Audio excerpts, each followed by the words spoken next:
because my whole thing is not about regime change. It's not about, although I think it's regime change when you knock out the first group, the second group, and now you're the, I think that's maybe the ultimate regime change, but that's not what it's about. It's about, we don't want them to have nuclear weapons, and it's denuking or denuclearization, and I think we've made a lot of progress, and they'll get out of the room. We'll talk about it like we're here. They'll agree on everything, and then they'll go and have a news conference and say we never even talked about it. They're cuckoo. There's something wrong with these people. And for 47 years, they've been the bully of the Middle East, and they're not the bully anymore. They're not the bully anymore. And all we want, it's very simple. They can't have a nuclear weapon. That's what I'm there for. President Trump, sir. President Trump. If they did, they'd use it, and we're not going to let that President Trump, sir. Daniel? You've made a career making deals in very challenging situations. Speaking to President Zelensky, speaking to President Putin, in your view, sir, what is the most pragmatic pathway forward to finding a long-term peace deal? I just think they're going to make a deal. Look, this deal has been in the works for a long time. It's got the deal. I just think they're going to make a deal. Look, this deal has been in the works for a long time. It's got the pluses, the minuses. They know what it is. He knows what it is better than anybody. And I just think it's sometimes, I used an analogy, and it sounds simple, but it's sort of true. You have two kids in a park, and they don't like each other, and they start fighting. Sometimes you have to let them fight, let them see that it's tough. It's tough. Fighting is tough. And he's done an amazing job. Look, he's been very effective. Now he's had the best equipment because he's had our equipment, and he's had great. But somebody has to use that equipment, and you have a lot of brave people that are using that equipment. And Russia, it's a big country, but it's a big force. Russia's always been a big fighting force, so but I really believe it's ready. It's very interesting because you'd almost say it's worse than ever, and maybe it isn't. Sometimes with war, and you study war, and I've studied it so long, for years, long before I did this, sometimes it's when it gets the worst. And I don't know that it's the worst right now. It's consistently bad. They lost 25,000 people were lost, kids, young people last month. And we had a month, 35, 2 months ago. And I would say more Russians. And but it's just, they're people. They're people. And there's actually very little difference between the people. I mean, it's like the Russians and Ukrainian people, and they can get along. But it's a nasty war. Thousands and thousands, mostly soldiers, are being killed. The battlefields, I see pictures, and it's horrible. He thinks it's horrible. We all think it's horrible. And the president wants to get it done, and I believe that President Putin wants to get it done. And that should be a good combination. Thank you. Mr. President, what is your assessment on Ukraine's strike on Russian oil refineries and military factories? Where are you from? Ukraine. Phrase the question differently, please. Ukraine delivered long strikes on Russian military factories and on oil refineries, and they ran out of gas. Marco, why don't you answer that, because you're right in the middle of it. Yeah, no, I think what you're discussing is the ability of Ukraine to reach deep inside of Russia and conduct strikes. Sure. I think that's one of the dynamics that's changed in this war over the last few months, and that is that the Russians are finding it more difficult to defend their own airspace. And what we hope that means is that it's going to create the space now to negotiate the end of this war. It's an escalation, but it's also an escalation that can help lead to an end. And, Mr. President, what makes you think that Mr. Putin might be seeking for the settlement? So where are you from? Radio Free Europe's Ukrainian service. I'm from Ukraine. Okay, good. Because I talked to him. I talked to him. I talked to President Zelensky, and I think that's all I've done. My whole life I made deals. That's, I guess, becoming president was making a deal, right? It was like a lot of little individual things. In the end, it's making a deal. And that's what I do. And I do it well, and I know when people want to make a deal. I think he wants to make a deal. And I do feel that President Zelensky would like to get back to rebuilding his country as opposed to, having all of this death and destruction. Ukraine has tremendous potential. He understands that. We talk about that. He talks about that more than he talks about the war. To me, I think you might find that more exciting than the war. It's brutal. The other's the beauty of it. I think he'll build a great country. I think he's going to build it. We have a little stake in that country now because we have some land in that country, but we have minerals. It's among the wealthiest. It's among the best land anywhere in the world for rare earth.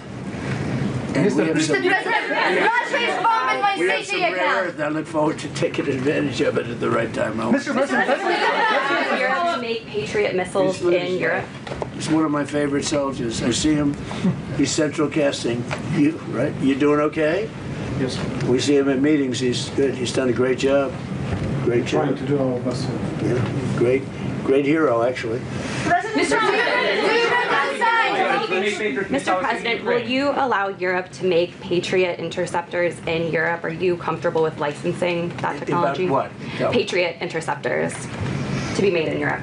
And you're talking with respect to Ukraine. Well, we're going to talk about that. Look, it's a defensive weapon, which I like, better than an offensive weapon. It's the best. So I was saying we have an aircraft carrier, which is one of the most beautiful in the world. It's one of the biggest, the Abraham Lincoln. And 2 months ago, we had 100, I told this story yesterday, we had 111 missiles shot by the Islamic Republic of Japan. They were shot at the aircraft carrier over a period of about 1 hour. 111 missiles going to a very expensive ship, and every one of those missiles was knocked down. Pretty much most by Patriots, but by other means also, as you know. Yeah. Other less expensive means. It's even better when you do that. But out of the 111 missiles, every one of them was shot down. It didn't hit the ship, and bad things happen, right, when that happens. So think of that, over a period of 1 hour, these missiles are coming at you, and every one of them shot down. So I think one of the things we're going to be talking about is, as you know, the companies, we have great power over the companies. Those companies that make the Patriot and make all of the great stuff, the Tomahawks, all of the great stuff. We have the best stuff. Many things. The Patriot's great, but we have many, many great things. You see that with Venezuela. You see it with Iran. Look, Iran has been wiped out. Iran, their Navy's gone, their Air Force is gone, everything's gone. But one of the things I think we're going to be talking about today, a little birdie told me this, about the fact that we'll give them the right to make Patriots. We'll show them how to do it. It's very complex, actually, but you'll figure out the complexity quickly. And we're talking about that, and the company that makes them, which is building now 4 plants, all of our companies will be able to do this in 2 to 3 months. If you order a Patriot, now you have to wait a long time for them. Same thing with Tomahawks. We have a lot of certain equipment, but they call it the elite equipment, and you don't need elite equipment necessarily for a war. But so one of the things we're going to be talking about is we're going to give a license to you to make Patriots. That's pretty cool, right? This way you can't complain that we're not giving them enough. I say make them yourself. We haven't informed the company of that yet, but that'll work out all right. I'm sure they'll be thrilled. But they'll be able to do it. You'll be able to figure that out. Most countries couldn't do that. Yeah. If I said that to most countries, they wouldn't know what I'm talking about. But this is a very ingenious group. And what I like about that, it's a defensive situation as opposed to an offensive. But I think one of the things you might want to be talking about is that. That's what I heard. Little birdie told me that. On Iran, can you clarify, does the end of the ceasefire mean that we are back to a full-scale military conflict? Look, they violate the agreement every day. They lie, they cheat, they kill people. They've been killing people for 47 years. They knocked out the SS Cole. We lost, 200 people more. That was a long time ago. For 47 years, no president did anything about that. Well, Obama actually gave them vast amounts of money. you'd like this. He gave them a plane load of money, $1.7 billion in green cash. They loaded up a Boeing 757.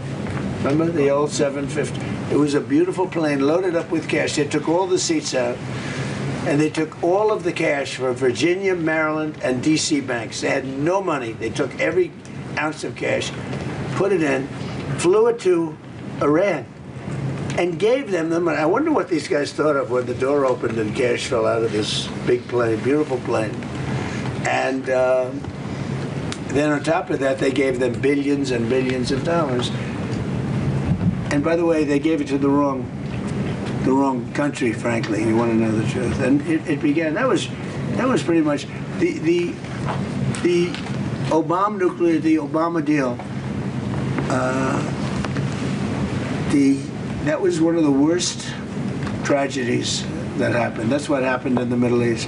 That deal set back that whole situation. They went with, frankly, they picked the wrong country. They picked the wrong country. POC.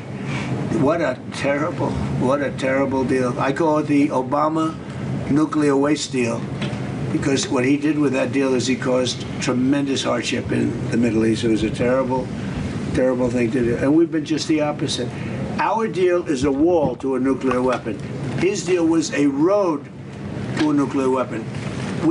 They'll never build a nuclear weapon under our deal, but I don't know if we're gonna have a deal. We may just do it without a deal, because you know what, it's easier. Because these people, they lie and they cheat, and you have an agreement, and they'll go outside. For instance, they agreed, well, we'll never have a nuclear weapon. They agreed. Then they go outside, they have a news conference, or they leak that we never discussed the subject.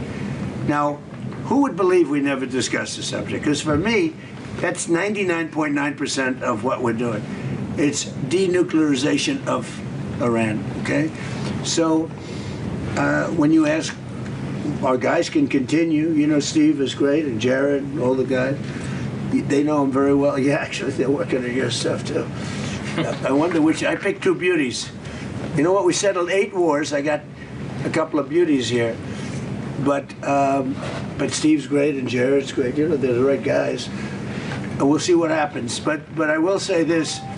Iran, they've misbehaved for 47 years. They've killed our soldiers, they've killed our people, and they've killed a lot of people all over the Middle East and elsewhere. And the roadside bomb was their preferred, the preferred weapon was by Soleimani, the roadside bomb, where it would explode under a truck. We actually built trucks with floors, steel this thick. And then all they did was they made bigger bombs. And we have young guys around, not walking around because they have no legs, but their legs were blown off, their arms were blown off, their face was blown off, and they live because of modern medicine. You can do anything, but they're living like in hell. Their whole life changed because of Iran. And that was 96% of the people that used that, they were made in Iran. And so we have a score to settle too. Mr. President, you say that President Putin is ready to finish this war. What if he doesn't? Are you ready to put pressure on Russia? Are you ready to put more sanctions?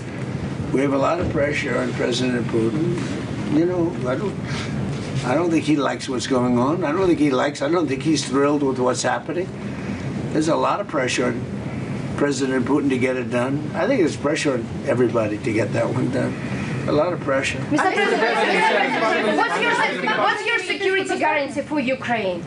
The guarantee? Yeah, security guarantee for Ukraine. The security guarantee you're talking about? I mean, not that we want to do it. We'll do it to save lives. Look, Ukraine's very far away. We have an ocean separating us. What I'm doing is I'm trying to save lives. A lot of lives are being lost.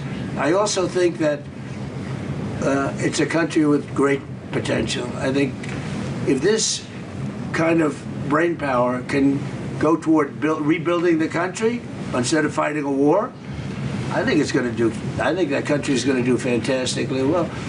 And likewise, Russia, look, they're devoting a lot of energy. a lot of energy. Do you have a question for President Putin, please? Do you have a question for President Putin? Not Zelensky. Yeah, what would you like to ask him? Because I'm going to ask him that question. I have a question. Last year you called Russia a paper tiger, referring that they're not doing that. Who did I call? I'm from Telegraph UA, Ukrainian media. No, give us a question, not for Zelensky. Give us a question for Putin. Why is he attacking Ukraine? Because I'm speaking to him today. Yeah. Putin, Why is he attacking a good, hard question. When will he end this war? That's a good question. I don't think I've ever asked him that question. I'm going to ask him that question. Mr. President, what's the status of a drone deal between the U.S. and Ukraine? What's the status? By the way, I will tell you though, he's going to tell you that he wants it ended as soon as he can end it. He wants it ended. He wants to end it soon. And I ask him, and we talk. I talk to him a lot. I talk to him a little bit less, but the relationship is very good. But I talk to President Putin a lot. He wants to end the war. Mr. President, a lot of people don't believe that. Doesn't he want the status of a drone deal between Ukraine? What are President Putin's conditions for ending the war? Do you know what? Well, they were certain conditions that were a little bit different. I think they're changing. I think they're probably getting a little bit better toward some of the things that you'd like. It's been tougher in Russia. It's been a lot tougher than it was supposed to be. I mean, in all fairness, this was supposed to be this is a war that would have never happened if I were president. Would have never happened. You'd have a full country, you know. I mean, just a shame that it happened. But no, this is something that I think Zelensky wants to do and Putin wants to do. They want to get it done. Ask the president that question. Ask him. Пане президенте, ви знаєте, на яких зараз умовах Володимир Путін готовий завершувати війну в Україні? Чи ж вони змінилися? No, I don't know I don't know what conditions Putin now wants for this peace. So I think that they are changing in any way, because at the very beginning of full-scale war, he was stronger, and now I think he is losing initiative on the battlefield. I think his army, but that's why I think that because of technologies, because it's not the question now of number of people. People, our heroic people, are very important. But now it's not the question of only number of people. First of all, people and technologies. People with technologies. Now I think that we have better steps, technological steps further than Russia, maybe quicker. Because you know that they produce a lot of different things which are tough, strong against us, but we are quicker. And that's why I think that now initiative moved to our hands. Not totally, but moved. We are trying to move this war to the sky from the battlefield. That's why we now began to control the battlefield. This is very important. It's difficult when you have less people to move them back, but we found another way how to do it, to cut their logistic for their army.